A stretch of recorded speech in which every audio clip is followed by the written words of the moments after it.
안녕하세요. 아기거래입니다. 아마 대부분의 구독자님들은 제 얼굴을 처음 보셨을 것 같은데, 제가 예전에는 얼굴 공개를 안 하고 영상을 올렸었는데, 이제부터는 제가 그냥 편안한 이런 분위기로, 이런 포맷으로 영상을 올리려고 합니다. 지금 사실 되게 어려운 시간인데, 그냥 라이브 방송도 하면서 여러분들하고 얘기도 하고, 그냥 부담 없이 영상도 올리면서 그냥 이 시간을 잘 헤쳐나가고 싶어서 이렇게 다시 방송을 시작하게 됐습니다. 많은 일들이 저한테도 있었는데요. 뭐 사는 얘기는 다음에 하는 걸로 하고 일단 영상을 시작해 보도록 하겠습니다. 일단은 요즘에 코인판에서 가장 많이 얘기되는 게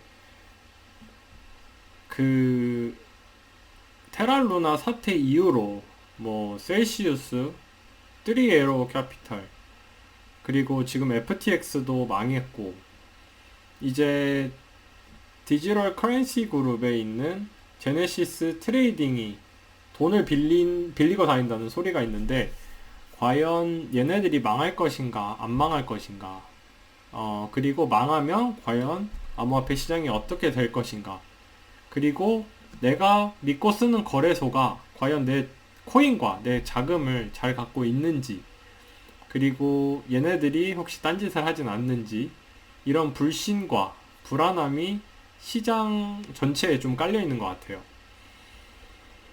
그리고 어떤 뉴스가 어떻게 나오냐에 따라서 비트코인 가격이 상당히 떨어지기 때문에 좀 살얼음판을 걷고 있는 그런 느낌이 또 들기도 해요. 저도 그렇고요. 매크로 경기도 사실 좋지 않죠, 지금. 인플레이션도 상당히 높은 상태고, 뭐 전쟁도, 러시아랑 우크라이나 전쟁도 끝나지도 않았고, 경기 침체가 내년부터 제대로 시작될 거다, 이런 얘기도 많고요. 금리도 계속 올리고 있어서 전체적으로 자산 시장이나 뭐 암호화폐 시장, 모든 것들이, 주택 시장도 그렇고요. 모든 것들이 사실 그닥 좋아 보이진 않아요. 그럼에도 왜 저는 코인 시장에 투자를 하고 이 힘든 길을 암호화폐와 함께 걸어가려고 하느냐, 그거에 대해서 좀 얘기를 해보고 싶어요. 뭐 많은 이유가 있는데 그 중에서 몇 가지만 얘기를 한번 해볼까 해요. 일단은 비트코인에 대해서 먼저 얘기를 해볼 건데, 비트코인과 이 코인 시장에는 사이클이 있어요, 늘. 그 사이클이 있는 이유는 비트코인의 반감기 때문이라고 얘기를 보통 많이 해요. 지금 저희가 볼 거는 하락장을 볼 건데요. 비트코인 하락장 넘버 원은 2011년에 있었던 하락장이에요. 근데 이거는 너무 오래전 일이라 제가 스킵을 하겠습니다. 두 번째 하락장부터 볼게요. 두 번째 하락장 보시면 비트코인이 1000불에서 200불까지 떨어진 적이 있었는데, 뭐 1000불에서 2000불이면 1000불에서 200불이면 80% 정도 떨어진 거죠. 여기 차트 보시면 1000불에서 여기 200불까지 이렇게 떨어졌었고, 그 다음 비트코인 베어마켓은 2만 불을 찍고 2017년에 이게 3200불까지 갑니다. 제가 코인 투자를 2017년 초중반에 시작했거든요. 그래서 이거를 경험을 했어요, 개인적으로. 이때 많이 힘들었고, 제가 거의 번 돈을 다 코인에 집어넣었는데, 2017년을 제외하고는 사자마자 맨날 떨어지는 그런 일들이 발생을 했죠. 그래서 2만 불에서 3200까지는 대략 85% 하락률이에요. 그 다음 거를 보시면, 이거는 조금 짧은 베어마켓이라, 짧은 하락장이라 뭐 카운트가 되는지 안 되는지 모르겠는데 63,000까지 갔다가 29,000달러까지 떨어집니다. 2021년에요. 이 하락률로 보면은 한 50% 정도 되는 거죠. 그리고 마지막 비트코인 하락장은 지금 진행되고 있는 하락장이에요.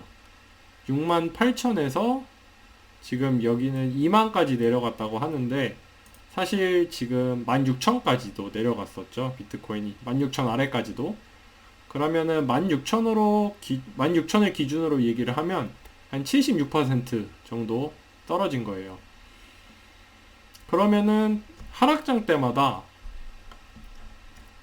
이 4번을 빼고는 거의 한 80% 정도 떨어진 거를 저희가 알 수가 있어요.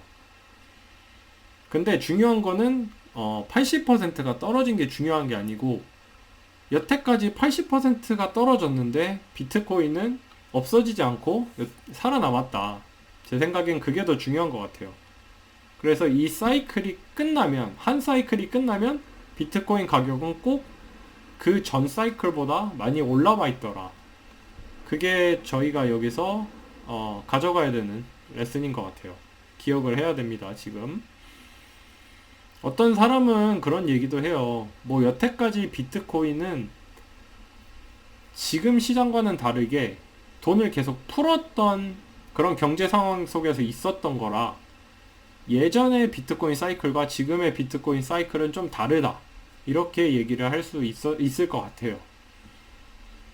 물론 미래는 누구도 알 수 없기 때문에 어떻게 될지는 모르겠지만, 한 가지 말씀드리고 싶은 건 2017년 말이 지나고 2018년이 왔을 때도 제가 그때도 유튜브를 많이 보고 커뮤니티도 많이 들어가 봤었는데, 늘 그런 사람들이 있었어요. 예전 비트코인 사이클과 지금은 다르다. 그러니까 결국에 하고 싶은 얘기는, 예전에는 올라갔지만 이제는 올라갈 수 없을 것이다. 이번 사이클을 마지막으로 망할 것이다. 이런 얘기를 하는 것 같아요. 그래서 그렇게 사람들은 많이 말했지만 여태까지 이렇게 왔고, 저는 이번에도 다르지 않을 거라고 생각을 합니다. 그리고 하나 더 봐야 되는 거는, 지금 FTX도 그렇고 많은 사기꾼이 이 암호화폐 시장을 많이 흐리는데, 사실은 중요한 거는 그런 것 때문에 우리의 관심이 그쪽으로 쏠리는데, 제가 생각하기에 집중해서 봐야 될 거는 기관들의 관심이에요. 그러니까 여기 보면은 마스터카드, 시티그룹, 그리고 다른 은행들이 뉴욕 연준과 함께 디지털 달러 파일럿 테스팅을 한다라는 그런 뉴스예요. 아마 이거를 보신 분들도 있으시겠지만 이런 뉴스가 있고, 이제 계속 보시면 월마트가 크립토 결제를 위해서 준비를 하고 있다, 뭐 이런 기사. 그 다음에 구글이 블록체인 노드 엔진을 시작했는데, 이제 웹3 디벨로퍼를 위해서 시작을 했다라고 얘기를 하고 있고, 계속 보시면 페이팔, 그리고 마이크로소프트가 크립토를 받아들였다. 이거는 미래에 어떤 영향이 있을까, 뭐 이런 기사들. 그리고 블랙록, 투자회사죠. 블랙록이 그들의 손님들을 위해서 비트코인 투자를 돕기 위해서 이제 프라이빗 트러스트를 시작했다, 뭐 이런 얘기. 그리고 피델리티, 미국에서 아마 사시는 분들이나 일하시는 분들은 아시겠지만 401k라고 은퇴자금이 있어요. 은퇴자금 어카운트인데, 미국인들의 은퇴자금 어카운트를 가장 많이 갖고 있는 곳이 이 피델리티거든요. 이 피델리티에서 리테일 인베스터를 위해서 커미션이 없는 암호화폐 트레이딩을 오픈했다. 그래서 보시면 기관들은 계속 이 암호화폐 시장으로 들어와서 어떻게든 돈을 벌어보려고 해요. 이거를 발전시키고. 근데 아마 리테일 투자자들이나 대중들은 그렇게 생각을 안 하는 것 같아요. 보면은 이런 생각을 하는 것 같아요.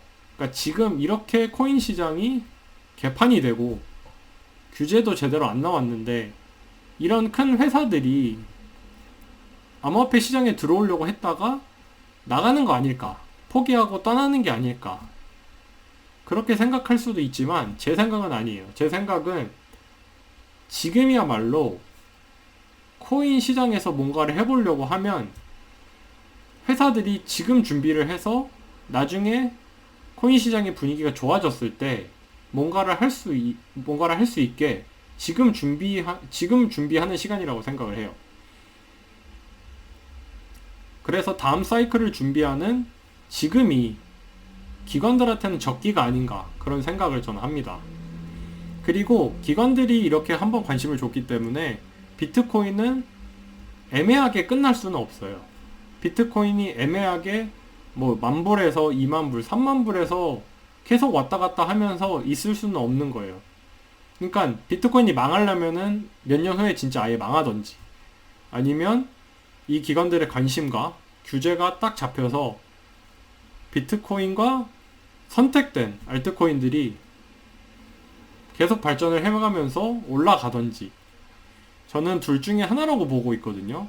그래서 애매하게 이 시장이 끝날 것 같진 않다 이렇게 생각을 해요. 그리고 당연히 비트코인과 알트코인 살아남을 거라고 생각을 하기 때문에, 망하지 않을 거라고 생각하기 때문에 여태까지 제 전 재산을 바쳐서 이 시장에 남아 있는 거예요. 제가 나중에 어떤 생각으로 그 투자를 시작했고, 2017년 초면은 사실 암호화폐가 그렇게 알려지지도 않았는데 어떤 마음으로 이 암호화폐 투자를 시작했는지 제가 쇼츠로 만들어서 그거는 말씀을 한번 드려볼게요. 좀 잔인할 수도 있지만 모두가 다 돈을 벌고 잘 먹고 잘 살 수는 없어요. 승자와 패자가 어떤 거를 하든 존재한다고 생각을 해요. 그래서 제가 한번 찾아봤어요. 그 식당을 열면 몇 퍼센트가 살아남을까 라고 봤는데, 여기 보시면 한 60%의 식당은 문 연 지 1년 만에 실패를 한다고 해요. 그리고 80%가 5년 만에 망한다고 합니다. 그러면 나머지 20%들은 그 망한 사람들의 돈을 끌어 모아서 성장을 하고 커가겠죠. 이게 뉴스에서 나온 건데, 제 경험상으로 얘기를 해보면, 제가 그 미국 스몰 비즈니스, 저는 캘리포니아에 있는데 스몰 비즈니스 그 장부를 제가 맡아서 일을 한 적이 있거든요. 제가 회계사다 보니까. 근데 보면은 어떤 손님들은 정말 제가 생각했을 때도 이 돈 벌려고 비즈니스를 할 거면 그냥 어디 직장을 다니는 게 낫지 않나. 직장을 다니면 8시간만 일해도 되고 보험도 나오고 그 다음에 휴가도 주고, 그러고 리스크가 없잖아요. 일단 망한다는 리스크가, 뭐 회사가 망하지 않는 이상. 근데 스몰 비즈니스를 하면서 그 많은 리스크와 휴가도 못 받으면서 스트레스 받으면서 사람 관리도 해야 되면서 그 조그만 돈을 벌려고 하는 게 이해가 안 됐어요. 그리고 숫자로만 보면은 이 숫자가 맞는 것 같아요. 많이 망하시고, 그리고 망하지 않더라도 의미 있는 돈을 벌지는 못하는 것 같아요. 저는 그렇게 생각해요. 제가 이 암호화폐 투자에 모든 걸 걸었지만, 그리고 이 암호화폐 투자가 망할 수도 있고 제가 투자한 코인이 없어질 수도 있지만, 만약에 망하지 않고 이 암호화폐 시장이 커간다면 제 수익률은 아마 말도 안 되게 많아질 것 같아요, 앞으로. 그래서 5년 안에 없어지는 80%가 되지 않으려고 열심히 노력하고 매일매일 뉴스를 보고 공부를 하고 투자를 합니다. 근데도 쉽지 않죠. 아마도 쉽지 않은 이유는 그거 같아요. 여기 보시면 이런 게 있거든요.